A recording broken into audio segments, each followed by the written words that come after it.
अपनी प्यारी भारत माता का जयकारा लगाएंगे। भारत माता की। ये जो लोग खड़े हैं उनको थोड़ी शर्म आ रही है, भारत माता की जय करने में शर्माना नहीं है। सारे जने मुट्ठी बंद करेंगे, हाथ ऊपर करेंगे और पूरे दिल से बोलेंगे भारत माता की। इनकलाब इनकलाब, वंदे वंदे।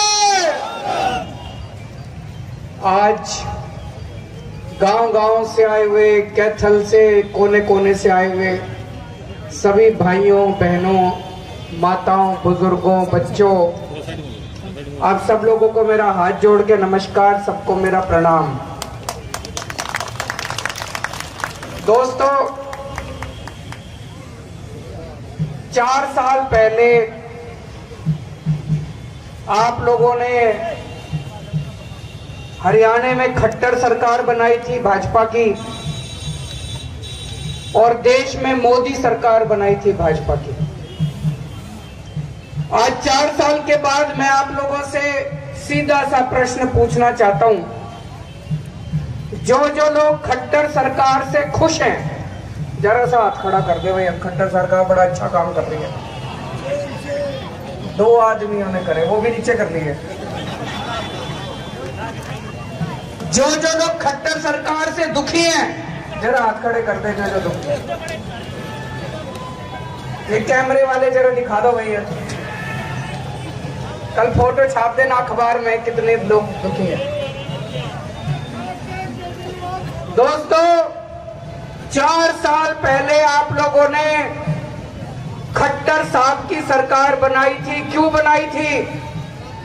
उसके पहले हुड्डा की सरकार थी। 10 साल तक हुड्डा साहब ने हरियाणा में राज करा। हुड्डा से परेशान हो गए, हुड्डा के ऊपर भ्रष्टाचार के आरोप लगे। सारे हरियाणा के लोग हुड्डा से परेशान हो गए। जनता ने तय करा भैया हुड्डा को हटाओ, खट्टर को लाओ। खट्टर साहब की सरकार बनाई थी सबने। आज 4 साल के बाद हम खट्टर साहब से परेशान हो गए। ये कब तक चलेगा? अब हुड्डा की सरकार बना दोगे, फिर खट्टर की सरकार बना दोगे, फिर हुड्डा की सरकार बना दोगे। कुछ बदला? कुछ ना बदला, कुछ नहीं बदला। दोस्तों, मेरे पास हरियाणा से खूब लोग आते हैं। रोज सवेरे 10 बजे मैं जनता से मिलता हूं। 9:30 बजे मेरे घर के दरवाजे खोल दिए जाते हैं मुख्यमंत्री आवास के, और कोई भी मेरे घर आ सकता है। 9:30 बजे से 11, 11:30 बजे तक कोई बिना अपॉइंटमेंट के आ सकता है। हरियाणा के खूब लोग मेरे से मिलने आते हैं। लोग आके मेरे को बताते हैं जी हरियाणा के अंदर स्कूलों का बुरा हाल कर दिया, सरकारी स्कूल खंडर बने पड़े हैं। मेरे को कई गांव के लोगों ने आके बुलाया, बोले जी आप देखने आओ। मैं खुद देखने आया हरियाणा के स्कूलों का हाल। भाई साहब, खंडर बने पड़े हैं, दीवारें टूटी पड़ी हैं, छतें चूर रही हैं, बुरा हाल है सरकारी स्कूलों का। एक गरीब आदमी बेचारा क्या करे? सब अपने बच्चों को पढ़ाना चाहते हैं। हार के आदमी अपने बच्चों को प्राइवेट स्कूल में भर्ती कराता है, और इन प्राइवेट स्कूल वाले ने लूट मचा रखी है। गलत तो नहीं कह रहा भाई साहब? प्राइवेट स्कूल वाले ने लूट मचा रखी है। हर साल फीस बढ़ा देते हैं, कभी library charge, development charge, picnic charge, फलाना चार्ज, ढिमका चार्ज। इतने लूट के लूट रखा है जिन्होंने प्राइवेट स्कूल वालों ने। दिल्ली के अंदर आओ, दिल्ली के अंदर हम लोगों ने सरकारी स्कूलों का काया पलट कर दिया। ऐसी शिक्षा क्रांति हो रही है आज दिल्ली के अंदर। पूरी दुनिया में आज दिल्ली के स्कूलों की चर्चा हो रही है। और मैं ऐसे नहीं कहता, आप लोगों के रिश्तेदार होंगे दिल्ली के अंदर, आज फोन करके पूछ लेना सारे रिश्तेदारों से, केजरीवाल झूठ तो नहीं बोल रहा था। किस किस ने सुना है कि दिल्ली के स्कूल बदल गए, अच्छे हो गए? जिसने नहीं सुना, आज मैं आपको आमंत्रण दे रहा हूं, इनविटेशन देके जा रहा हूं। सारे जने आके दिल्ली के स्कूल देखो, हमारे सरकारी स्कूल देखो। हरियाणा के प्राइवेट स्कूलों से ज्यादा अच्छे कर दिए हमने दिल्ली के सरकारी स्कूल। जब हमारी सरकार बनी 3 साल पहले, दिल्ली के सरकारी स्कूलों की हरियाणा से भी ज्यादा बुरी हालत थी। 3 साल के अंदर दिल्ली के सरकारी स्कूल अच्छे कर दिए, और जितने प्राइवेट स्कूल थे, प्राइवेट स्कूलों को 3 साल में फीस नहीं बढ़ाने दी, एक पैसा, निक्का पैसा नहीं बढ़ाने दिया। जिन स्कूलों ने हिम्मत करी फीस बढ़ाने की, सबको ऑर्डर पास करके फीस कम करवाई और पैसे वापस कराए हैं। सोच सकते हो प्राइवेट स्कूल वाले पैसे वापस करेंगे? माँ बाप के कभी पैसे वापस करे थे प्राइवेट स्कूल वाला ने? पहली बार भारत के इतिहास में प्राइवेट स्कूल वाले पैसे वापस कर रहे हैं बच्चों के। दिल्ली के अंदर अस्पतालों में चले जाना, मेरे पास हरियाणा के लोग आते हैं, कहते हैं जी अस्पतालों का बुरा हाल है, सरकारी अस्पतालों का बुरा हाल है। मेरे पास करनाल से गांव बालपबाना ही नाम था गांव का, गांव बालपबाना के लोग आए, बोले अरविंद जी हमारे गांव की डिस्पेंसरी आके देखो। मैं बोला जरूर आऊंगा। मैं गया डिस्पेंसरी देखने के लिए, भाजपा वालों ने सारे रास्ते रोक दिए गांव के, मेरे को गांव में नहीं बढ़ने दिया। बताओ क्यों नहीं बढ़ने दिया मेरे को गांव में?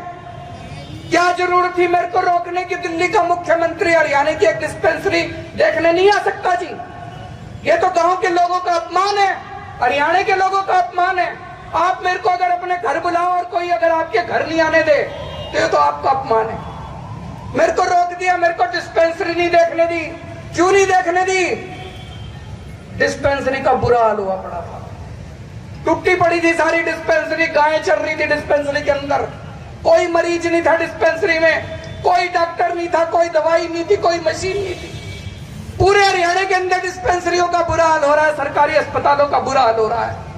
हार के आदमी बीमार होता है, प्राइवेट अस्पताल में जाता है, प्राइवेट अस्पताल वालों ने लूट मचा रखी है। गलत तो नहीं कह रहा भाई साहब? अगर छोटी सी बीमारी हो जाए 1 लाख रुपए का बिल बना देते हैं प्राइवेट अस्पताल वाले। दिल्ली के अंदर आओ भाई साहब, दिल्ली में 3 साल पहले सरकारी अस्पतालों का इतना ही बुरा हाल था, 3 साल में काया पलट कर दी दिल्ली के सरकारी अस्पतालों की। आज दिल्ली के सारे सरकारी अस्पताल हमारे दिल्ली सरकार के सारे एयर कंडीशन कर दिए, गरीबों के अमीरों के सबका इलाज मुफ्त कर दिया।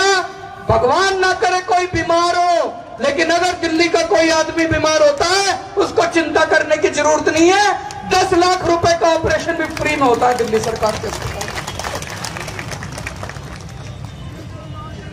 मैं ये सोच रहा था, अभी गोपाल राय जी ने कहा 1947 में हमारा देश आजाद हुआ था। भगत सिंह ने, अशफाकुल्लाह खान ने, सुभाष चंद्र बोस ने अपनी जान की कुर्बानी दी थी। किस लिए जान की कुर्बानी दी थी? उन्होंने ये सोच के कुर्बानी दी थी कि मेरा देश आजाद होएगा और इसके अंदर शिक्षा की गारंटी होगी, स्वास्थ्य की गारंटी होगी, अच्छे स्कूल खुलेंगे, अच्छे अस्पताल खुलेंगे, गरीबों को नौकरी मिलेगी।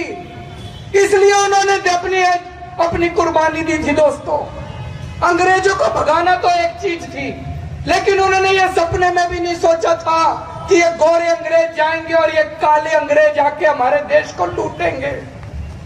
मैं पूछना चाहता हूं, 70 साल के अंदर बीजेपी और कांग्रेस वालों ने स्कूल और अस्पताल क्यों नहीं ठीक करे? केजरीवाल 3 साल के अंदर स्कूल ठीक कर सकता है, बीजेपी वाले 70 साल में नहीं कर सकते। केजरीवाल 3 साल में अस्पताल ठीक कर सकता है, कांग्रेस वाले 70 साल में नहीं कर सकते। दोस्तों, 3 साल मुख्यमंत्री रह के मैं इस नतीजे पे पहुंचा हूं, हमारे को जानबूझ के 70 साल करीब रखा गया। हमारा देश बहुत अच्छा है, हमारे देश के लोग भी बहुत अच्छे हैं। ये पार्टियां गंदी हैं, इनकी राजनीति गंदी है, ये नेता गंदे हैं। 70 साल इन लोगों ने हमको लूटा है। अभी तक हम लोग सोचते थे ये देश सुधर ही नहीं सकता।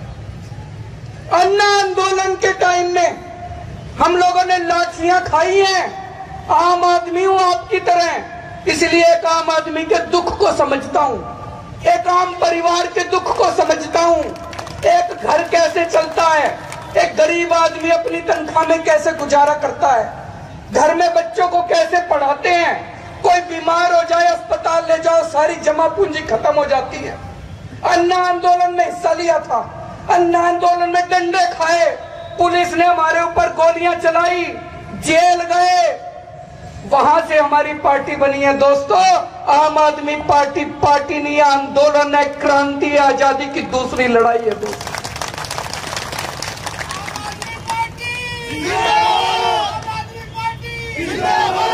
जो काम आजादी के बाद होना चाहिए था, 1947 में जब देश आजाद हुआ, हमारे देश को अच्छे स्कूल बनाने चाहिए थे, हमारे देश को अच्छे अस्पताल बनाने चाहिए थे, किसानों को खुशहाल करना चाहिए था, किसानों को अपनी फसलों का पूरा दाम मिलना चाहिए था।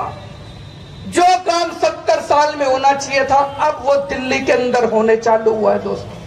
पहली बार दिल्ली के अंदर ये काम चालू हुआ है। किस लिए हुआ? क्योंकि दिल्ली के लोगों ने बीजेपी और कांग्रेस से तंग आके दोनों पार्टियों को लात मार के पिछवाड़े पे उनको भगा दिया और 3 सीट आई बीजेपी की, 0 सीट आई कांग्रेस की, 67 सीट आई आम आदमी पार्टी की, 67 सीट आई। दिल्ली के लोगों ने विश्वास करा, आम आदमी पार्टी पे विश्वास करा। दोस्तों अब हरियाणा की बारी है, चाबी आप लोगों के हाथ में है। दिल्ली के लोगों ने पहली बार में नई नई पार्टी बनी थी जी, आज तक दुनिया के इतिहास में कभी नहीं हुआ एक नई पार्टी बनी और 1 साल के अंदर उसकी सरकार बन गई। दिल्ली के लोगों ने करिश्मा करके दिखाया, दिल्ली के लोगों ने जान लिया कि ये कांग्रेस और बीजेपी के पल्ले कुछ ना है, कांग्रेस और बीजेपी वाले कुछ नहीं करने वाले। 5 साल बीजेपी, 5 साल कांग्रेस, 5 साल बीजेपी, 5 साल कांग्रेस। अब हरियाणा की बारी है। आपने हुड्डा से तंग आके खट्टर की सरकार बनाई थी, अब कभी खट्टर से तंग आके हुड्डा को वापस ना ले आना, नहीं तो ऐसे ही चलता रहेगा, 5 साल और खराब हो जाएंगे आप। आपकी बारी है, आपको इस बार राजनीति बदलनी पड़ेगी। जब तक हम राजनीति नहीं बदलेंगे, हमें नया हरियाणा बनाना है। किस किस को नया हरियाणा बनाना है, जरा हाथ खड़े करो। हमें ऐसा हरियाणा बनाना है जिसमें अच्छे स्कूल होंगे, सबको शिक्षा मिलेगी। हमें ऐसा हरियाणा बनाना है जिसमें अच्छे अस्पताल होंगे, गरीब से गरीब का भी एयर कंडीशनड अस्पताल में अच्छे से अच्छा इलाज होगा, मुफ्त इलाज होगा। हमें ऐसा हरियाणा बनाना है जिसमें हमारे युवाओं को रोजगार मिलेगा पढ़ने के बाद। आज दिल्ली के अंदर दिल्ली सरकार रोजगार दे रही है। हमने 3 साल के अंदर हजारों युवाओं को रोजगार दिए हैं और मुझे पता चला हरियाणा में नौकरी लेने के लिए पैसे देने पड़ते हैं। दोस्तों, हमें ऐसा हरियाणा बनाना है जिसमें किसानों को खुशहाल किया जाएगा। दिल्ली के अंदर हमने स्कूल, अस्पताल, बिजली, पानी, किसानी सब ठीक करके दिखाई। अब हरियाणा के अंदर किसानों को खुशहाल करके दिखाएंगे। किसानों को अपनी फसलों का पूरा दाम दिया जाएगा, किसानों के लोन माफ किए जाएंगे, किसानों को मुआवजा दिया जाएगा। ये जो खट्टर साहब की मोदी जी की योजना है, फसल बीमा योजना, ये बहुत बड़ा घोटाला है।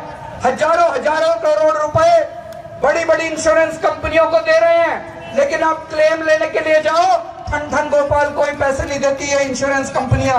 गलत तो नहीं कह रहा भाई साहब? एक पैसा नहीं मिलता क्लेम में। दिल्ली के अंदर हमने कोई इंश्योरेंस, हमने मोदी जी को चिट्ठी लिख दी, हमने कहा हम आपकी फसल बीमा योजना लागू नहीं करते।